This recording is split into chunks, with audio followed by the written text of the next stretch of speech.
Good morning बच्चों। Test 3 में level 2 के ऊपर ये 30 क्वेश्चन है। क्वेश्चन देखते हैं। क्वेश्चन कह रहा है और laser beam has intensity 2.5 into 10 के power 14 watt per metre square. Find the amplitude of electric field E naught and magnetic field B naught. भाई इलेक्ट्रिक फील्ड और मैग्नेटिक फील्ड दोनों के ही एम्पलीट्यूड आपको फाइंड करने हैं उस बीम में, और हमारे पास ऑप्शन है इलेक्ट्रिक फील्ड और मैग्नेटिक फील्ड के एम्पलीट्यूड के लिए 4, और इन चारों ऑप्शन में से बी ऑप्शन क्या है बच्चों, सही है। तो चलिए बच्चों क्वेश्चन को सॉल्व करते हैं और देखते हैं कि इस क्वेश्चन में जो ईएम वेव की इंटेंसिटी आपको दी हुई है, इस इंटेंसिटी वाले ईएम वेव के पास कैसे इलेक्ट्रिक फील्ड का एम्पलीट्यूड इतना है और कैसे इसके पास मैग्नेटिक फील्ड का एम्पलीट्यूड इतना है। ठीक है बच्चों, देखते हैं क्वेश्चन को सॉल्व करके।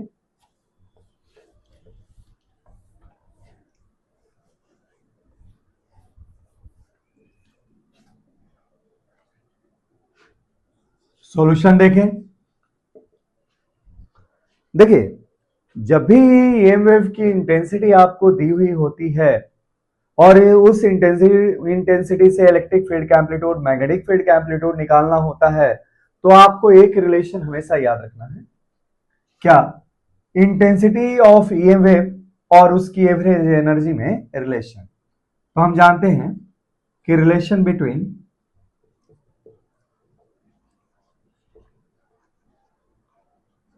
Intensity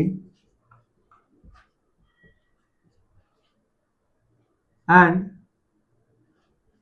average energy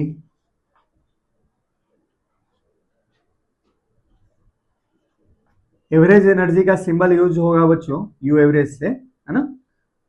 in relation between intensity and average energy in a EM wave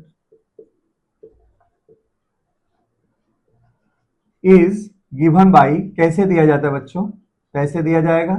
देखिए, अगर आई हम इंटेंसिटी के लिए दें और एवरेज इंटेंसिटी का अगर वैल्यू यू एवरेज है, तो इंटेंसिटी ऑफ ये wave is equal to U average intensity, U average अर्थात की average energy into speed of light.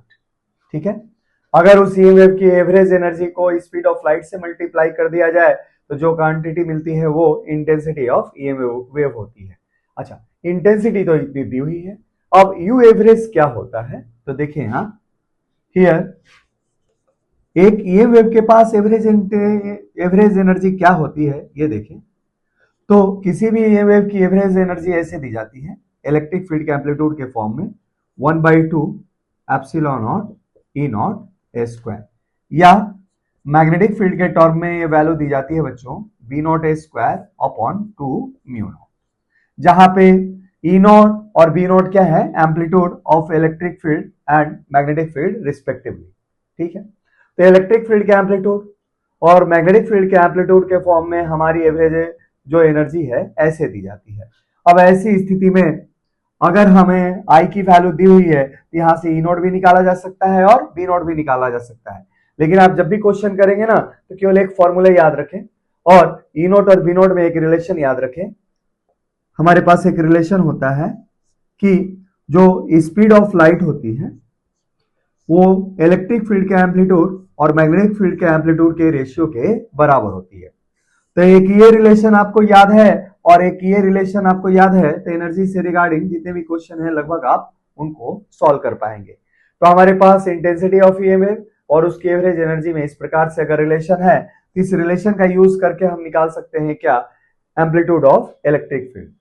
तो नाउ हमारे पास क्या हो जाएगा भाई, आई की वैल्यू तो आपको दे रखी है कितनी, 2.5 इंटू 10 के पावर 40। ठीक है, अच्छा एवरेज एनर्जी के फॉर्म में हमने एम्पलीट्यूड ऑफ इलेक्ट्रिक फील्ड वाला फॉर्मूला रखा, तो क्या मिला 1/2 epsilon naught E naught A square I into speed of light.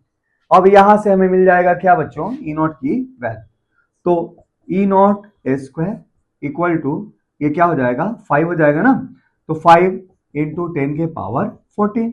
अच्छा, डिवाइडेड बाई ये कितना आ गया बच्चों आपके पास सी अर्थात कि 3 इंटू 10 के पावर 8। अच्छा, एप्सिलॉन नॉट की वैल्यू 8.85 इंटू 10 के पावर -12। ठीक है। अब यहां से हमें इलेक्ट्रिक फील्ड की एम्पलीट्यूड की वैल्यू मिल गई क्या, √5 into 10⁻14 upon 3 into 10⁸ into 8 into 8 5 into 10⁻⁻12।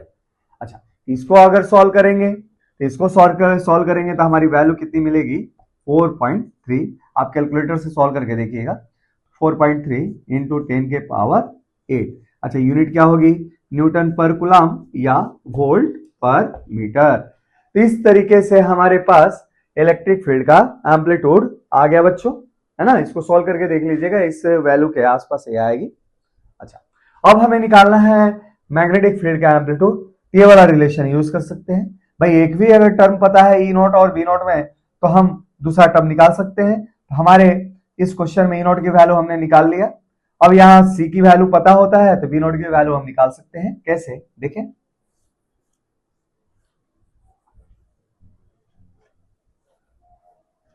तो देयरफॉर पी नॉट की value equal to E naught upon speed of light, 4.3 into 10⁸8 divided by 3 into 10⁸8।